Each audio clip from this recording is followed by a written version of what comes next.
రోమిలకు రాసిన పత్రిక 8వ అధ్యాయము 35వ వచనం నేను చదువుతా, మీరేనండి. క్రీస్తు ప్రేమ నుండి మనలను ఎడబాపు వాడేవాడు. మరి ఈ రాత్రికాల సమయంలో దేవుడు ఈ విధంగా క్రీస్తు ప్రేమల నుండి ఎడబాపు వాడేవాడు అని మాట్లాడుతూ ఇక్కడ నా ఫోన్లోనైతే ఒక క్వశ్చన్ మార్క్ పెట్టిండు. ఆ వాక్యం దిగానే ఒక క్వశ్చన్ మార్క్ అయితే ఉంది, ఎవడు ఎడబాపుతాడు. నిజంగానే క్రీస్తు ప్రేమల నుంచి ఎడబాపే వారైతే ఎవరు లేరు. ఎందుకని ఆయన ప్రేమ అంత గొప్పది, అంత ఔన్నత్యమును చాటిన ప్రేమ. ఎందుకంటే నీ కొరకు నా కొరకు ఆయన యొక్క ప్రేమని కనపరుచుకోవడానికి తండ్రి అయిన దేవుని దగ్గర నుండి మన పాపములు శాపములను తీసివేయడానికి కోసం ఆయన భూమిపైకి దిగివచ్చి తాను యొక్క ప్రేమతో మనల్ని ప్రేమించి ఆ ప్రేమల నుంచి మనను తీసివేయకుండా, ఎవ్వడునూ తన ప్రేమల నుంచి ఎడబాయకుండా తనను తాను రిక్తునిగా మార్చుకొని ఏం చేసిందంటే ఆ కలువరి సిలువలో మన పాపముల కొరకై, మన చేసిన శాపముల కొరకై ఆయనే ఆ కలువరి సిలువలో బలియాగమై నీ పాపముల కొరకై తన ప్రాణమును విడిచి మరలా 3వ దినమున అద్భుతమైన పునరుద్ధానము చేత మళ్ళా తిరిగి లేచినాడు. చూడండి, ఈ రాత్రికాల సమయంలో మనుషులు ప్రేమించిన ప్రేమ కొద్దిసేపు మాత్రమే ఉంటుంది, కొన్ని రోజులు కొన్ని దినాలు మాత్రమే ఉంటుంది. కానీ దేవుడి ప్రేమించిన ప్రేమ ఎట్లాంటి ప్రేమ అంటే, ఎటువంటి భయంకరమైన పరిస్థితుల గుండా వెళితే కూడా ఆయన ఏమనుకుంటాడంటే తెలుసా, ఆయన ప్రేమలో నిలబడితే ఆయనకి మనం ఏమవుతామంట తెలుసా, ఆయన ప్రేమలో మనం నిలబడితే మనం ఏమవుతామంట తెలుసా, ఆయనకు ఒక స్వాస్థ్యముగా మనం మార్చిపెడతామంట.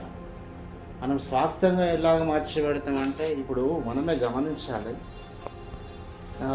ఐగుప్తులో ఇజ్రాయేల్ ప్రజలు నానా ఇబ్బందులు పడి, నానా బాలిసత్వమైన సంఖ్యల చేత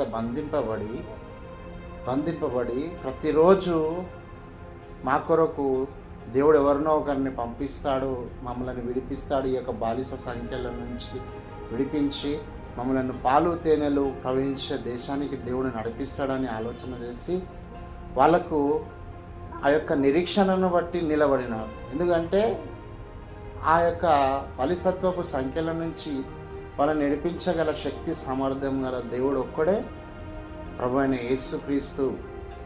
ఆయన ఒక్కడే ఆ యొక్క బాలిసత్వపు సంఖ్యల నుంచి విడుదల కలగజేసేటోడు ఆయన ఒక్కడే.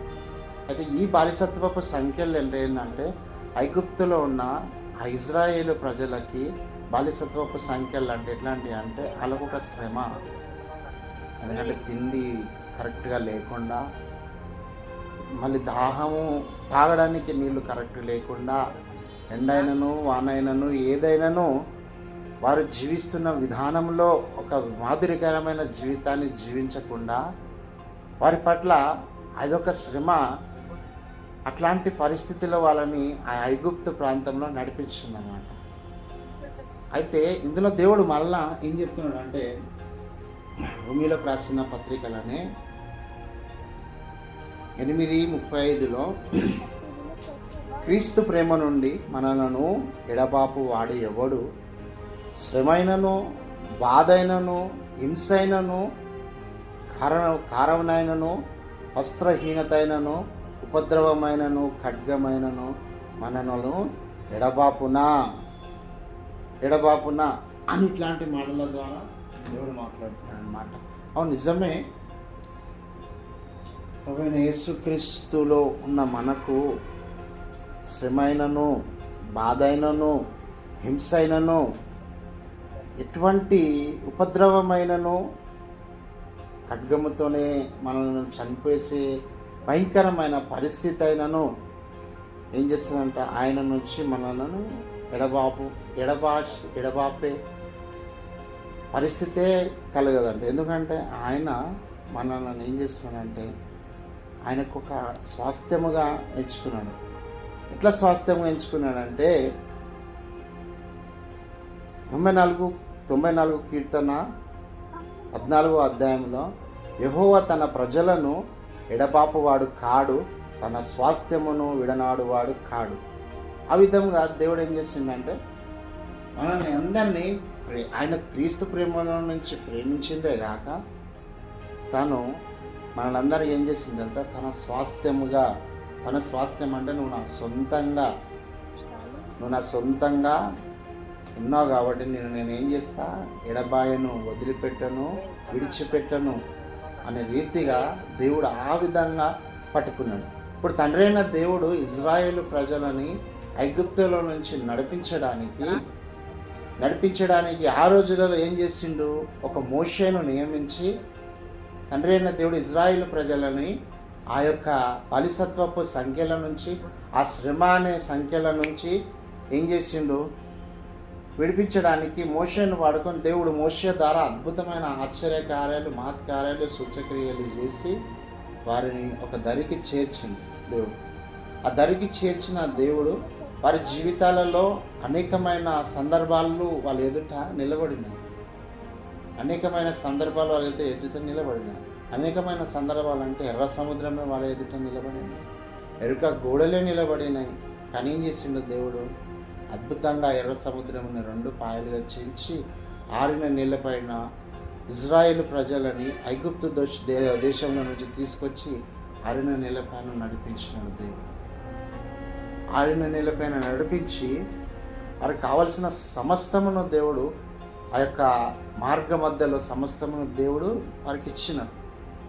ఆ విధముగా శ్రమ మనిషి జీవితంలో ఎంత శ్రమ పడితే దేవునికి అంత చేరువ కావడానికి అంత అవకాశం ఉంటుంది. ఎంత భయంకరమైన పరిస్థితి ఉంటే అంత భయంకరమైన పరిస్థితిని మనలో నుంచి తీసివేసుకోవడానికి మనము ఏమవుతామంటే శ్రమ మనిషిని ఒక సువర్ణమైన పాత్రగా మారుస్తుంది.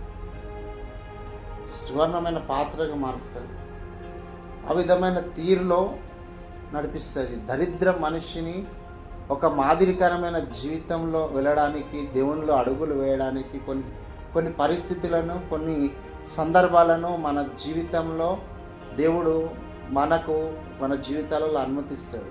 అది ఎట్లాంటి అనుమతులు అంటే ఆయనలో మనము నిలబడతామా నిలబడలేమా అనే మనకు ఒక పరీక్ష అనే విధమైన తీరు మనలో ఏమవుతుందంటే కలుగుతుంది. ఆ శ్రమను బట్టి దేవుని పట్టుకోమా అనే సత్తా మనలోన ఉందా లేదా అని దేవుడు ఒక్కొక్కసారి మన జీవితంలో ఏం చేస్తాడంటే అనుమతిస్తాడు. ఎందుకు అనుమతిస్తాడు అంటే ఆ యొక్క పరిస్థితిని బట్టి నువ్వు దేవుని దగ్గర ఎట్లా నిలబడతావు. సమస్తము నీకు అంత మంచిగా ఉంటే ఈ మనిషి జీవితంలో ఏమైపోతుందంట తెలుసా, ప్రార్థన, దాని తర్వాత దేవుని మొక్కే తీరు 2 కావడానికి అవకాశం ఉండదు. దేవునిలో నిలబడడానికి అవకాశం ఉండదు. చూడండి, చిన్న సందర్భం నేను చెప్తా. ఒక ఆకారం లేని రాయి సముద్రంలో ఉన్నప్పుడు ఆ సముద్రంలో ఉన్న ఆ యొక్క రాయి ఆ యొక్క భయంకరమైన అలల చేత కొట్టబడి నడి సముద్రంలో ఉన్న ఆ రాయి ఆ సముద్రం చేత కొట్టబడి దొర్లబడి ఆ తర్వాత ఆ సముద్రంలో నుంచి ఒడ్డుకొచ్చినప్పుడు, ఆ సముద్రంలో ఉన్నప్పుడు ఏ ఆకారం లేని ఆ రాయి సముద్రపు ఒడ్డుకు రాగానే అదేమైపోతుంది తెలుసా, అందంగా మారిపోతుంది. నిజమా? అందంగా మారిపోతుంది. ఎందుకు అందంగా మారిపోతుంది? డైరెక్ట్ అది వచ్చి ఒడ్డున పడితే అందంగా మారిపోతుంది. దాన్ని ఎవడన్నా తీసుకోవడానికి అవకాశం ఉంటుందా? కాదు కదా. దాన్ని తీసుకోవడానికి ఎవరికి అవకాశం ఉండదు. ఏ ఆకారం లేని రాయి. అదే మనిషి జీవితంలో శ్రమ అనే తీరు, ఆ యొక్క అలలు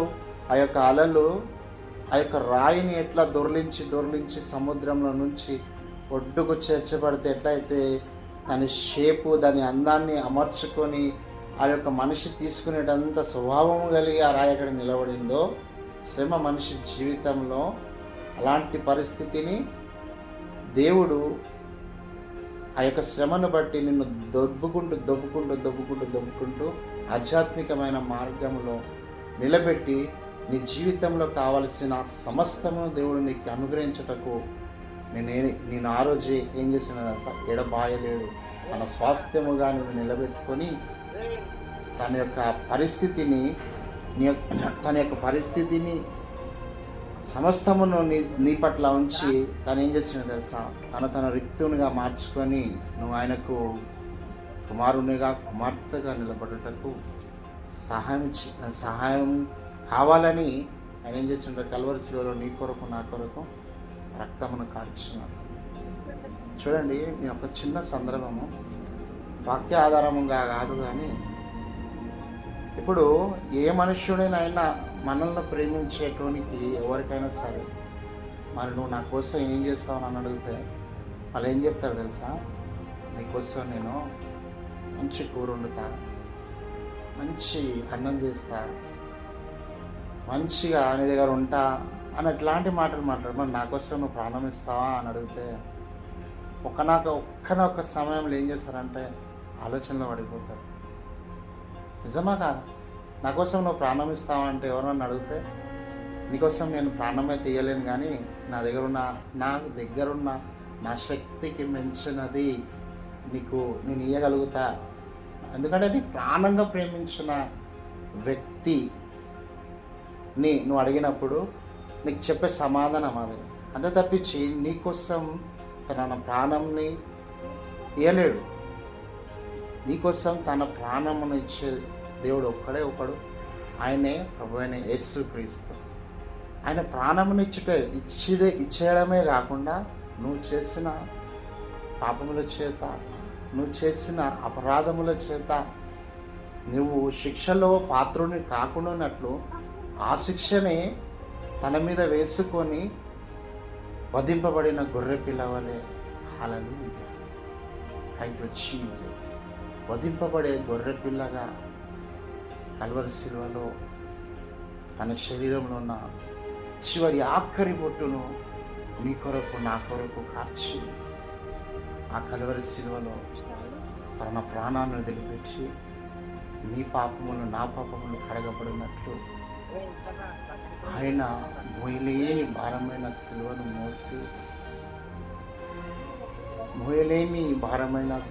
మోసి ఆ యొక్క గొల్గొతా కొండ పైన నీ కొరకు నా కొరకు ఆ యొక్క శరీరము పైన ఎన్నో కొరడా దెబ్బలు తిని, మామూలుగా మనకే ఏదో చిన్నపాటి దెబ్బ తాకితేనే దానికి ఎన్నో రోజులు తగ్గుతుందా లేదా అని ఆలోచిస్తాం కదా.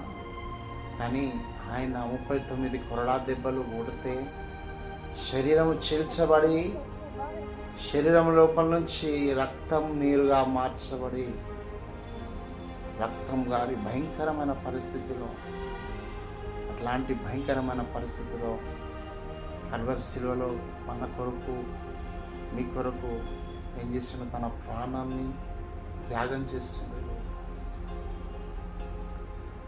చేసిన ఆ దేవుడు మరి మిమ్మలను క్రీస్తు ప్రేమల నుంచి ఎవరన్నా ఎడబాపుతారా అని అడుగుతున్నాడు. అంటే తన స్వాస్థ్యంగా నిన్ను నన్ను చేసుకున్న తాను తన ప్రేమల నుంచి ఎవరు ఎడబాపాలనుకుంటే ఎవరు ఎడబాపాలనుకుంటే ఎవరు ఎడబాపుతారు? ఎవ్వరు ఎడబాపలేరు. ఎవరు ఎడబాపుతారు తెలుసా? మనిషి జీవితంలో తన సొంత ఆలోచనలే, తన సొంత నిర్ణయాలే, తన సొంత కాళ్ళపైన నిలబడిన దేవునిలో అడుగులేస్తున్న తన సొంత నిర్ణయాల చేత దేవుని తట్టు తిరగకుండా మనుషుల తట్టు తిరిగి హల్లెలూయా యేసు నీకు స్తోత్రము, దేవుని తట్టు తిరగకుండా మనుషుల తట్టు తిరిగి ఈ లోకానుసారమైన జీవితానికి అలవాటు పడిపోయి ఈ లోకములో ఉన్న స్వాస్థ్యమును, ఈ లోకంలో ఉన్న యొక్క పెంటను తన జీవితానికి ఇదే నాకు సరైన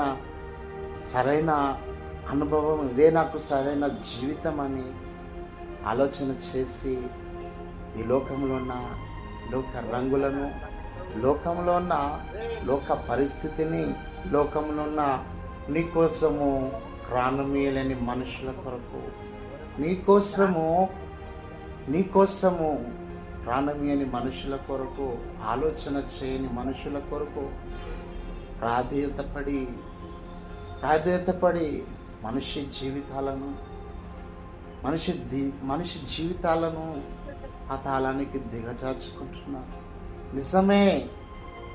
నిజమే ఈ రాత్రికాల సమయంలో దేవుడు నీకు అత్యున్నతమైన ఆయన ప్రేమతో ప్రేమించి, ఆయన ప్రేమలో నుంచి నా యొక్క ప్రేమలో నుంచి నిన్ను ఎవడు ఎడబాపుతాడని దేవుడే స్వయంగా నీతో నాతో మాట్లాడుతున్నప్పుడు, మరి నీ అవకాశం, నీ యొక్క దేవునిలో ఉన్న తీరు, దేవునిలో ఉన్న నీకున్న సత్సంబంధం కొద్దిపాటి జీవితమే కదా.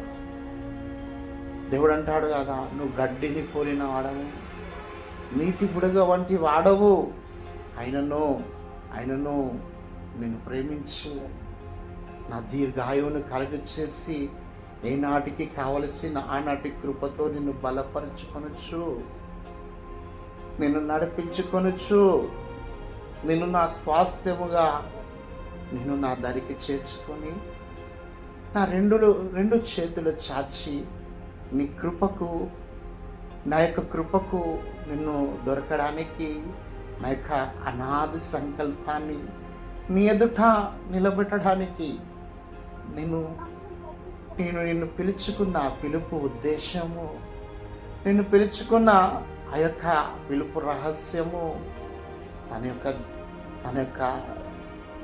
యొక్క స్వాస్థ్యముగా నిలబెట్టుకోవడానికి దేవుడు నీ యొక్క జీవితంలో, నా యొక్క జీవితంలో తనకు ఎంత దూరముగా అయినను తనను విడిచి మనము మన సొంత ప్రయోజనాలకు బ్రతికినను, కానీ ఆయన ప్రేమస్వరూపి అయి, ఆత్మస్వరూపి అయి నీ కొరకు, నా కొరకు ప్రేమమయునిగా మన మధ్యలో సంచరించుచున్నాడు.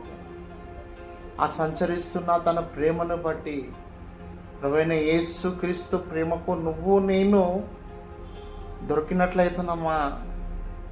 దొరకట్లేం సుమా, నిజం దొరకట్లేం.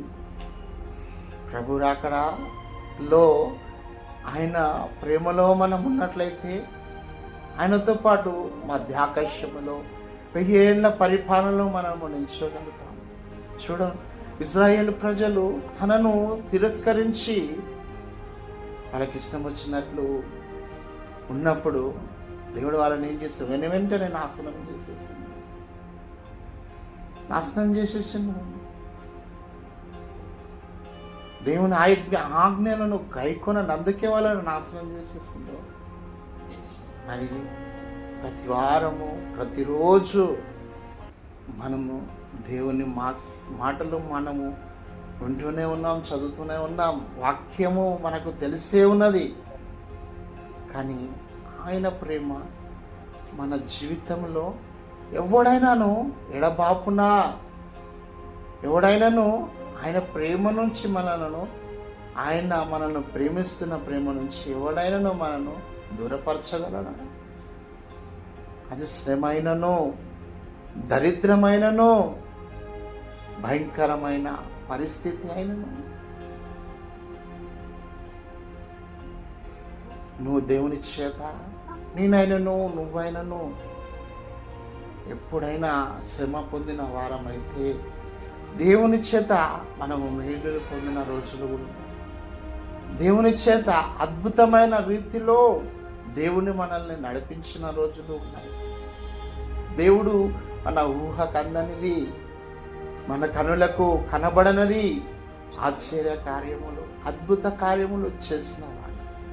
ఈరోజు వరకు నేను బ్రతికున్నామంటే ఆయన యొక్క కృప, ఆయన యొక్క మన ఎడల ఉన్న అనాది సంకల్పం నిజమే, అనాది సంకల్పం. ఎందుకనగా ఆయన నీ కొరకు నా కొరకు కలువరి శిలువలో రక్తమును కార్చి తన స్వాస్థ్యముగా నిన్ను నన్ను ఉంచుకున్నాడు. స్వాస్థ్యముగా ఉంచుకున్నాడు. స్వాస్థ్యముగా నిలుచుకొని మన ద్వారా ఆయన అనాది సంకల్పాన్ని నెరవేర్చుకోవాలి. నీ ద్వారా నా ద్వారా అనేకమైన ఆత్మల పట్ల భారము కలిగి నశించిపోతున్న ప్రతి ఆత్మను వెతికి రక్షించుట కొరకై ఆయన ఎలాగైతే భూమిపైకి మనుష్యుని అవతారం ఎత్తుకొని మనుష్య కుమారునిగా భూమిపైన నిలబడినాడో, అదే విధముగా నిన్ను నన్ను పిలిచిన పిలుపుకు మనము లోబడి అనేకమైన ఆత్మల పట్ల భారము కలిగి అనేకమైన మనుషులని దేవుని తట్టు త్రిపుటకు, అనేకమైన మనుషులను తన యొక్క స్వాస్థ్యములో నిలబెట్టుటకు దేవుడు మనల్ని పిలిచిన పిలుపునకు తగిన సమయాన్ని మనం వేయగలుగుతున్నామా? నేనైతే నా మటుకు నేను అనుకుంటా, నా ప్రభు అయిన యేసు క్రీస్తుకు నేనైతే నా సమయాన్ని ఇయ్యలేకపోతున్నా. ఏ ఆత్మ నశించిపోతున్న ఆత్మల పట్ల భారము కలిగి నేను ప్రవర్తించలేకపోతున్నా. నిజంగా మన జీవితాలలో మన కుటుంబాలను ఎవరిని కదిపినా దేవుని పైన ఆధారపడి బ్రతికే బ్రతుకు ఎవరికినే లేదు. దేవుని పైన ఆధారపడి ఆయన మమ్మల్ని ప్రేమిస్తాడు, మమ్మల్ని ఏడిపిస్తాడు, మమ్మల్ని ఆయన దరి చేర్చుకుంటాడనే ఆలోచన మన కుటుంబంలో ఎవరికినే లేదు. ఫస్ట్ మనకుంటేనే వాళ్ళకుంటుంది. మనం దేవునిలో మన అడుగులు బలంగా ఉంటేనే వాళ్ళకుంటుంది.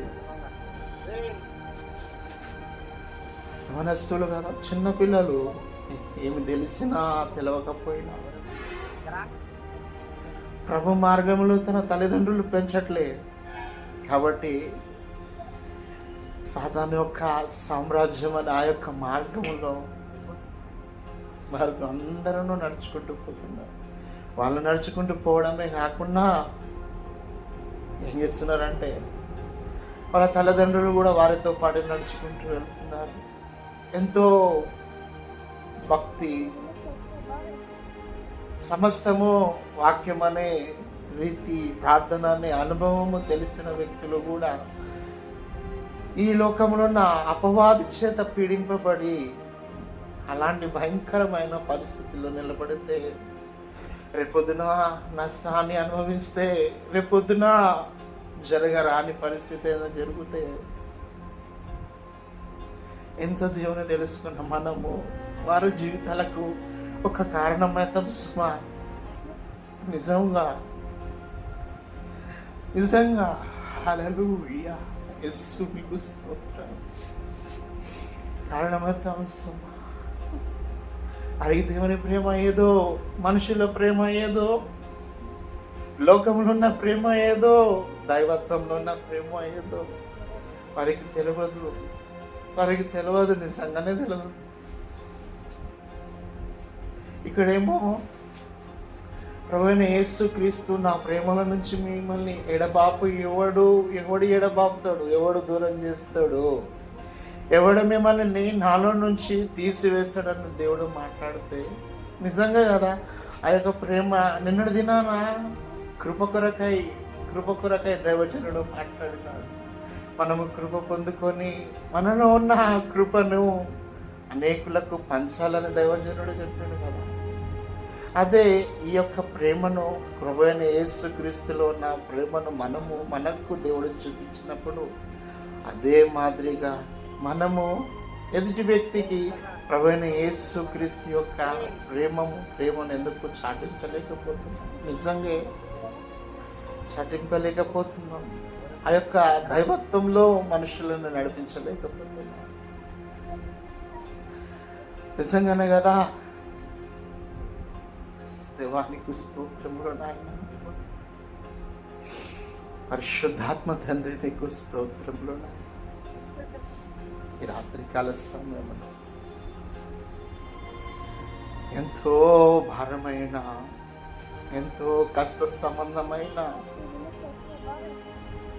ఏ మనుషులకు చెప్పుకోలేకుండా అయ్యా ఈ భూమి పైన మనుషులు బ్రతుకుతున్నారు కదా. కానీ మనము వారి కొరకై దేవుని దగ్గర కన్నీరు కారుస్తే దేవుడు ఎడ్డోడు కాదు కదా. దేవుడు మనిషి ప్రార్థన వినకుండా పెడచెవిన పెట్టే దేవుడు కాదు. మనలను, మన పరిస్థితి ఒకానొక సమయంలో అదే పరిస్థితి, ఏ పరిస్థితి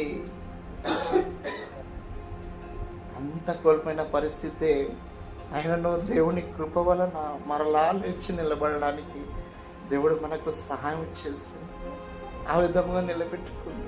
సమాధానముగా, సర్వసంపదల ఘనిగా ఆయన యొక్క ప్రేమలో నా నుండి, నా కుటుంబం నుంచి ఎడబాపకుండా ఏం చేసిండు, నేను తన స్వాస్థ్యమును అనుకొని నా ఎడల మరలా ఆయన అత్యధికమైన కృపను నాకు కనపరిచినాడు దేవుడు. మరలా నేను నశించిపోతున్న నన్ను మరలా వెదికి వచ్చి తన యొక్క మందిరములో, తన యొక్క స్వాస్థ్యములో మరలా నన్ను నిలబెట్టుకున్నాడు. నేను కూడా అనుకున్నా కదా, ఈ మనుషులు కాదు, ఈ లోకము కాదు, నేను కూడా మరణించాలని, నేను కూడా అందరిని వదిలిపెట్టి వెళ్ళిపోవాలని అనుకున్నాం కదా. అదే పరిస్థితి కదా మనది కూడా. అయినా కానీ దేవుడు మరలా మనను ముట్టి మరలా తన యొక్క చెంతకు చేర్చుకున్నాడు. ఆయన ప్రేమ అంత గొప్పది. తప్పిపోయిన కుమారుడు తన తండ్రి దగ్గర నుంచి వెళ్ళిపోయినప్పుడు, భయంకరమైన పరిస్థితిలో ఉన్నప్పుడు మరలా తన తండ్రి గుర్తుకొచ్చినప్పుడు మరలా తన తండ్రి దగ్గరికి ఎలాగ వెళ్ళినాడో అలాగునే నీవు, నేను, నా కుటుంబం అంతయు, మన కుటుంబం అంతయు మరలా ఆ తప్పిపోయిన కుమారుని వలె ఆ దేవుని దగ్గరికి మరలా మనం వచ్చిన మనల్ని ఆయన ఏం చేసింది తెలుసా? పడేయలేడు, మనల్ని దూరపరచలేడు, నాకొద్దని అనలేడు.